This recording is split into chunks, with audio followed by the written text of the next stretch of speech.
When dads actually parent and see that parenting is more than just putting them in front of a TV and giving them some cereal, it tickles my spirit because women have been saying these things for the longest, but it really takes this type of thing to make dads really understand what it's like to be an actual parent. Anybody can donate sperm. Not everybody is actually parenting their own children. So this makes me chuckle a little bit. So this is a dad. He says, I, 30-year-old man, am a stay-at-home dad for the summer with all three of my children, 6, 4, and 3. I have been a stay-at-home dad for the past year with the youngest two, but having all three of my children at home alone has been rigorous and downright exhausting. They just don't listen. When they do, they cry, whine, or moan, whilst I sit here disgruntled and in a snit. It has never been easy, but it's become evidently apparent to me that I'm struggling. I'm incorporating a routine regimen to our day to rectify any discrepancies I'm having during the day, as it became chaos and tedium without a structure for them to follow. I'd love to say every day is butterflies and they eat every meal I make, what joy and peace it is. Reality is, I'm a parent from the moment my partner leaves at 7 till bedtime and her eventual return home and beyond. So he is the default parent that we have been talking about moms typically are. He says, I'm in therapy to work through these tough feelings, but the whole ride the wave, enjoy the moment shtick isn't applying like it used to, and I'm finding myself at a loss for words at how it's gotten to this point. I'm at the point where I want to take them out, but the task of preparing, leaving, and realizing that this entire experience is going to be me interacting with a parent whose one kid is an angel, whilst my three are actively all vying for my attention, and I have to regulate all of their emotions so I don't have a modicum of the visage of a lack of control. I'm not even sure where I'm going with this, as I'm being called for the 50th time today for a fight, food, attention, TV show, washroom duties, cleaning. I asked my own mother if she regretted kids because I can't be the only person who wants a moment of reprieve from this. I'm so stretched thin. I'm holding it together for these kids, and therapy had helped me get over the anger I once held for them, but I'm still so filled with guilt that I've put myself on hold, personality and all, for my children. I'm the husk of a man I used to be, and I'm the foundation of this family, but my God, it's developing cracks again. This is so funny right here because he's talking about how hard it is to get out of the house. And typically it's the woman that is grabbing all the wipes, planning for all of the events or activities for the day, grabbing snacks, grabbing water. The men, the dads, are usually the ones that just have to grab their wallet. Their wallet and fold. And so then down here he's talking about how he's a husk of the man that he used to be. But forever women have been told that we're supposed to martyr ourselves, sacrifice our whole being to do this. But when men have to do this, it's like, oh my God, what is going on? That's the reason why I'm laughing, because we women know and understand, because we have been telling these people. And so that's the reason why so many people want to keep trying to push women to have babies. But if the men are not helping, as far as parenting, I'm sorry, not helping. If men are not parenting and doing their part, it ends up being just like this. And it is overwhelming. It's exhausting. And parenting full time, it's not easy. It's not a walk in the park. It really isn't. It's tiresome, and you are on all day. You have a kid stuck to you in one capacity or another all day. You got someone calling you mom, mommy, mom, to the point where you forget what your own name is. And he's experiencing that, and it just kind of made me chuckle. Okay, for some of the comments, I'm not going to do a lot. Find some camps, even if it's only part of the summer or for some of the kids. Ad Ecstatic said, when I was a kid, I went to day church camp. I loved it as a kid. I think I was 5 or 6. One less person to take care of could be nice and good for them to make friends too. This person said that's a good idea. However, most camps would only take the 6-year-old. The others are far too young. Reason Training says, feel you on this one. I stayed home with mine one summer when I had been laid off and said, never again. Even trying to do a routine was hard. I can completely understand why summer camps are worth the investment. Severe Driver says, if you aren't too strapped for cash, you could take them to an indoor playground and let them go crazy. I always wear noise canceling earmuffs because the kids are loud. I wanted to get to this one. Dr. Liz says, brother, you need a rest. Can you leave the kids with your wife or your mother for a weekend? Book a hotel and just hide from the world for 48 hours. You've been doing so much for so long that now it's too much. That's so normal. You need a rest. But when women need a rest, it's like if women need to take some time for self-care, if women need 2 hours to go to the gym, we are like, people degrade women that need a rest, but this person has some empathy. And I'm not saying that this man doesn't deserve a rest. I just want that same empathy and grace to go towards mothers. But Dumble Foreskin says, I note the option of leaving them with his father wasn't considered here because we don't think of men of another man as someone that is part of the support system. Is typically another woman that they're supposed to lean on. Another man. 31-year-old man here. We have a total of 3 kids. One of them is my biological, the other 2 are not. I hate my daughter. I feel like having kids ruined my life. I can't do what I want when I want anymore. Every decision I have to take them into consideration. I have put my life on hold because of kids. I've been going to therapy to work on my perspective of children, but if I'm being honest, I don't think it's something I can get over. I show up for the kids and my wife. I love them and my actions show it. But I miss my old life, not having to worry about anyone else. How did you get over this feeling? So when men have to parent, this is how they feel. Yet people are surprised when women don't want to do all of this, because when dads get to do the dad role, the weekend role, the fun role, the showing up for a basketball game role, that's the easy stuff, because the mom is typically doing the support stuff anyway. So when dads have to parent, more and more men will opt out and stop just depositing sperm into women. Another one. How can I explain how draining being a stay-at-home parent can be? I have been a stay-at-home dad for 4 years this month. Pre-K ended 2 weeks ago, and my son doesn't nap anymore. He gets up around 6 and is in bed at 7. I was feeling pretty burnt out and depressed this weekend, and my wife and I were having a bit of an argument about this, among other things. At one point, she said, "What was so hard about this week?" No judgment or sarcasm or anything. She seemed pretty genuinely perplexed. This has been a thing pretty much since my son was born, and I'm honestly at a loss as to how to explain something that seems so obvious to me.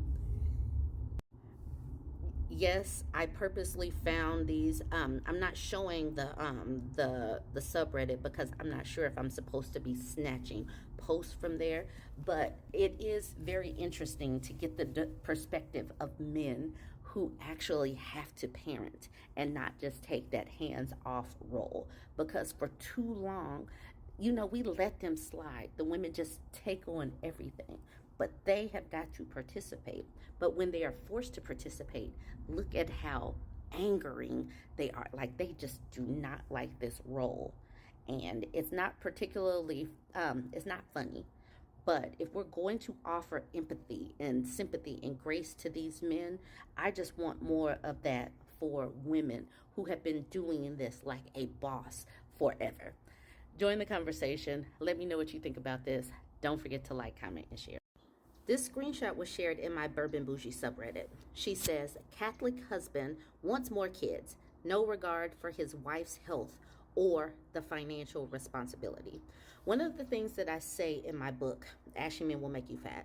And one of the things that I talk about often, I might not have said it much recently, but family planning is financial planning.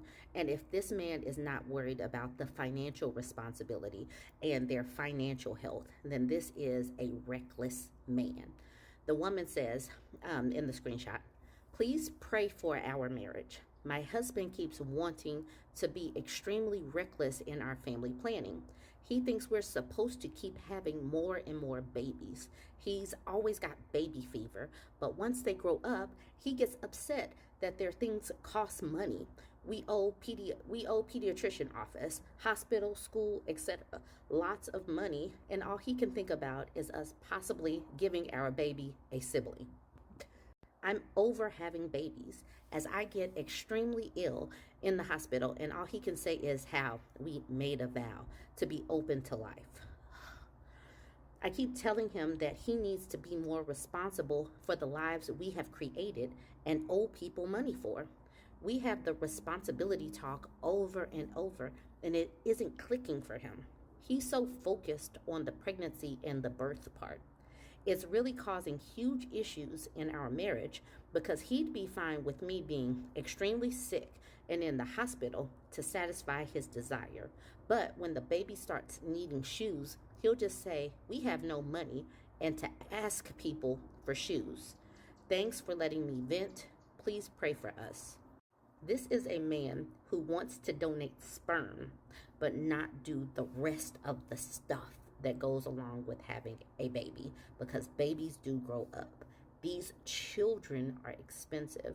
They are taxing mentally, physically, emotionally, financially. They are taxing. They require resources. You can't just donate sperm and watch the process. It is amazing. It is an amazing process to grow a human, but these humans become like money pits. It is a money grab.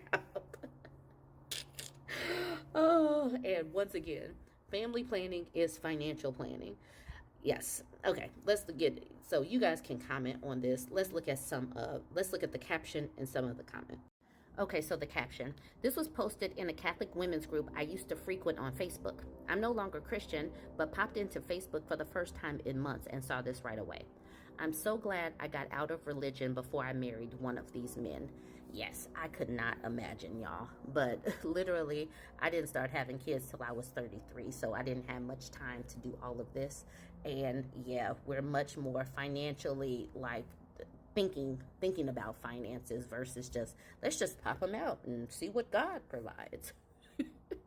All right, Stink Stank Stunky says, please pray for us. No, prayer doesn't prevent an effing pregnancy. She's at fault as well. A grown woman, I'm guessing in the USA, has the internet at her fingers. Clearly, as she posted this on social media, I do feel bad for her backward ass believing marriage, but she has to be proactive if she doesn't want kids. And the OP says, the problem is she also believes they are meant to be open to life. Catholics believe the sole purpose of sex is children and birth control is a mortal sin. Plus, she has to submit to her husband's demands. She's suffering at the hands of her religion, but doesn't see it that way because God knows best and has a plan and yada, yada, yada.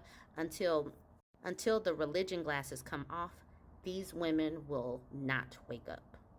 So then Stink Stank Stunky says, for the life of me, I don't understand how anyone can blindly follow religion. And then Beelzebub says, childhood indoctrination, systematic crushing of your self-esteem, along with constantly reminding you of your inferiority as a woman from birth.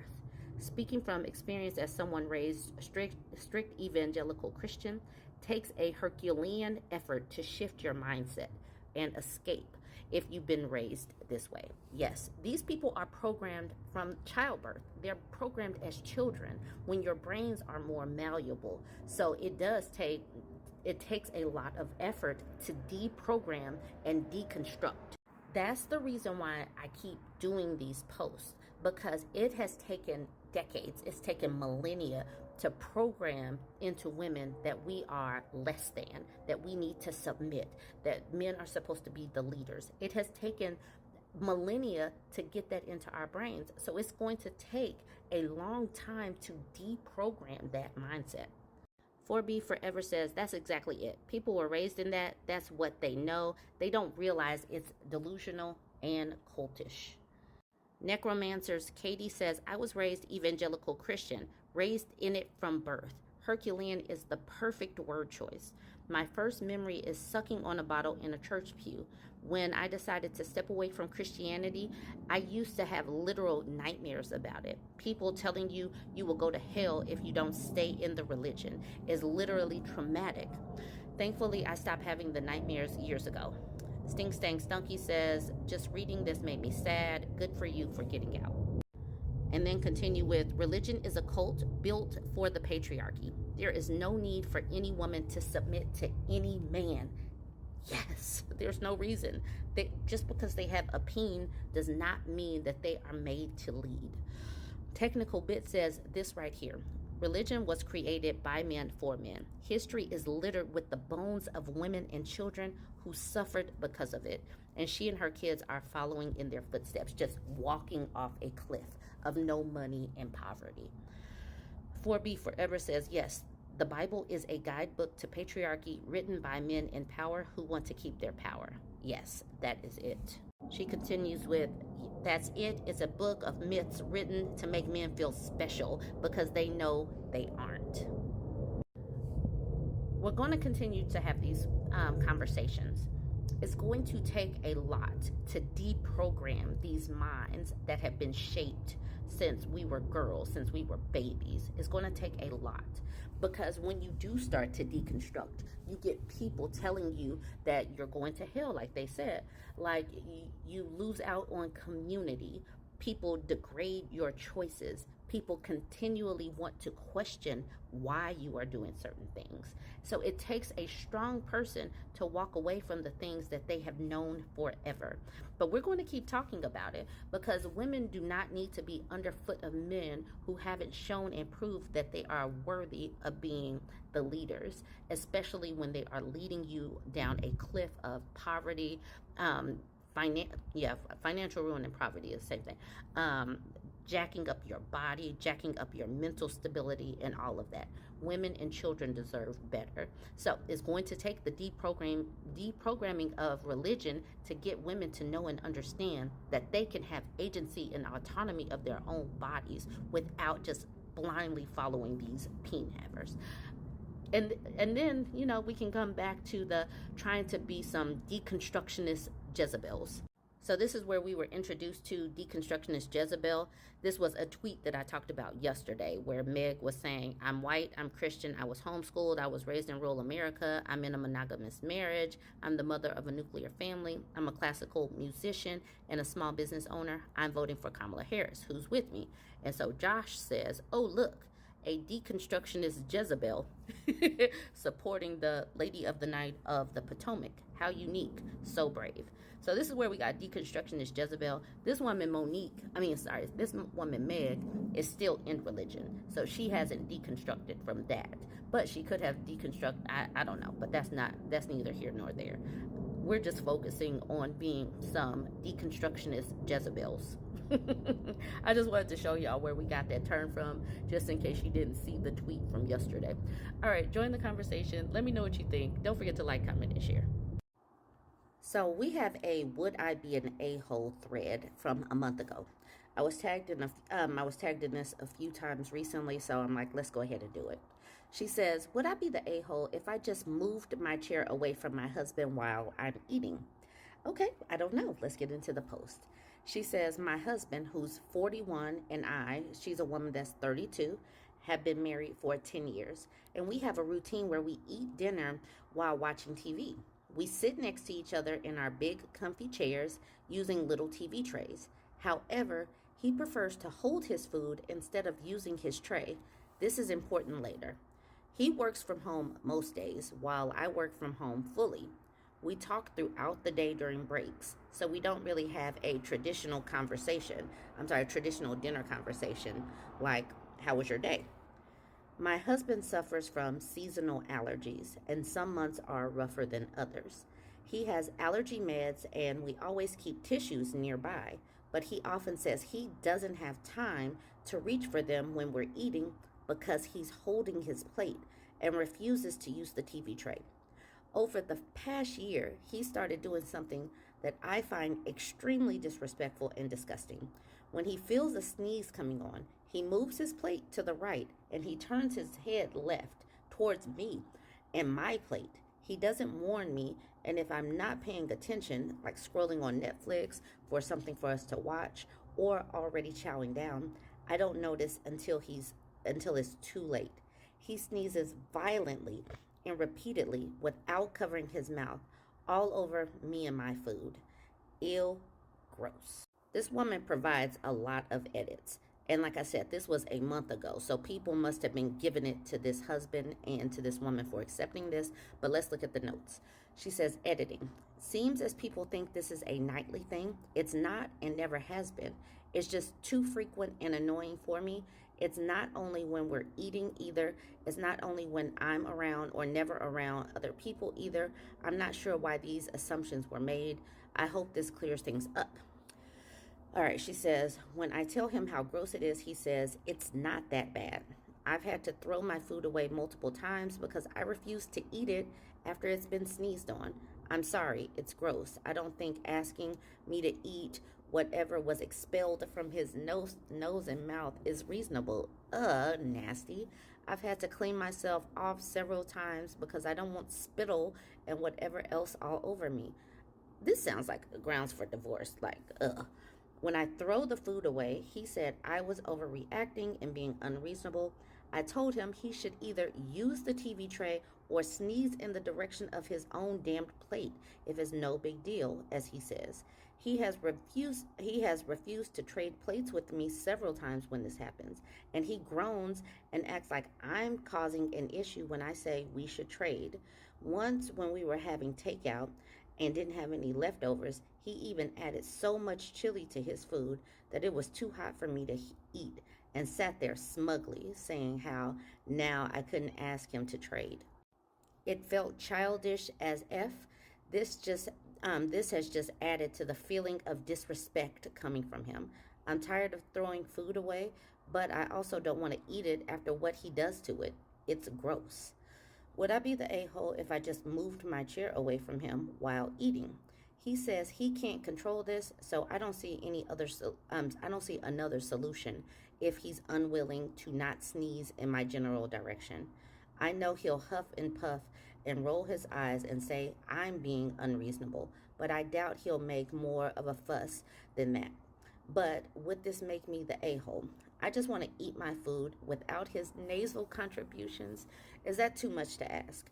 I really hate that women have to ask these questions. I hate it. I hate that we don't have like a smidge of self-preservation and dignity. No, you do not have to accept sneezed on food repeatedly. Oh my God, no. And I hate that we have to ask these questions. Okay, let's get into some more of her edits. A sincere thank you to the folks who actually gave good advice, listened, and cared. Thank you from the bottom of my anxiety-riddled heart. I mean it. It means something to know that someone somewhere genuinely cares about a random stranger on the internet. You're not as rare as I thought, which is nice to know in the grand scheme of things. I'm beyond overwhelmed with the replies. I'm not an extrovert. I'm trying to keep up with the replies, but as said, I'm also trying to get some work done. I never expected this many reactions. It's a lot to sort through, and I'm sorry to those who left genuine comments that I missed. I will try to go through and answer everyone, but if I miss you, sorry about that. I've gone from thinking this was just a move the chair, don't move the chair, it's not worth the drama post, to questioning whether or not I'm in an abusive marriage and what that means for me, for him, for us going forward. I honestly wasn't thinking of this as abusive. I feel more than a little stupid for not recognizing it, especially because if I read this story from someone else, I'd be outraged. I'm ashamed and genuinely embarrassed. I can tell you one thing for sure. I will not be getting sneezed on today, and we will be having a conversation about it soon. High five. High five. Update about our age gap. There has been some speculation about my husband being a predator. We met online in a space where people weren't sharing their ages. My avatar was a sketch I'd done, and his was a character from his favorite book series. He didn't go trolling for barely out of college girls. We met through a shared hobby, which we still share and enjoy together. We eventually started flirting and then shared our contact information outside of the site. So, whatever story you've told yourself about him being some creep is not true. That's not to say there isn't an unhealthy power dynamic at play, but please don't demonize a man for something he didn't do. It's unhelpful and hurtful. If you think it's a red flag that I'm sticking up for someone I love, perhaps examine why you wouldn't stick up for those you love when they're falsely accused of something, especially something like that. Okay, the update. Last night I moved my chair. Yes, it's easy to move my chair. It glides right across the floor without issue. The positioning is such that unless he performs an exorcist level head spin, sneezing at me or on me shouldn't be a problem. He grumbled a bit as we ate, saying I was being silly. Tonight there was no sneeze, as is typical on most nights, which I guess I didn't make clear enough on my original post that this isn't an everyday thing. After we finished eating in our highly uncivilized, no dinner table way, which some of you were scarily offended by, live and let live, folks, I moved my chair back. I started a conversation about why I moved the chair and expressed that I was unhappy with him sneezing on me, that I found it vile and disgusting, and that expecting me to eat his germs was not okay. We live in a city, so I can always go out to eat or even order something in if I'm not in the mood to dig through the freezer, but I shouldn't have to waste money. The compromise was either that I continue moving my chair or that he starts using his TV tray and sneezing at the very least into his elbow. He told me again that it wasn't on purpose and seemed annoyed that I bring it up at all, but he accepted it and that was that. He switched the topic after saying the fine that translates to I'm accepting this but I don't like it. We didn't discuss it further. For the rest of the night, he acted like nothing was out of the ordinary, strange, or strained in any way. I'm sure that's a red flag by itself, but it's the least of my problems right now. One small step. I'll be working on slowly setting boundaries for myself and speaking up more. It'll be a process, not a very dramatic update, I know, but this is just what life is sometimes. Again, to the folks who have reached out, both privately and in the comment section, I appreciate you, your stories, and your feedback. Thank you for your commiseration. And yes, after some of the replies I've gotten, I absolutely understand why you didn't want to share publicly. It's still helpful to know I'm not alone in this. I also appreciate the patience of the folks who didn't get mad that I couldn't respond with absolute accuracy and communicate perfectly in a timely fashion while somehow being able to analyze my entire relationship dynamic from an outside, totally objective perspective. That's a big ask, and I appreciate the benefit of grace and patience from those who offered it. I clearly cannot keep up with the comments, and I don't have hours to spend replying each day, so I'm sorry if I missed you. I hope this update suffices. I'm not going to do any of the comments because obviously this has almost been 10 minutes with all of the edits. I'm glad that she went from asking this question to get to the point of she's actually taking action since he won't. So this has been a positive story, and people in the comments did help this woman. So jump in the comments and y'all let me know what you think. Don't forget to like, comment, and share.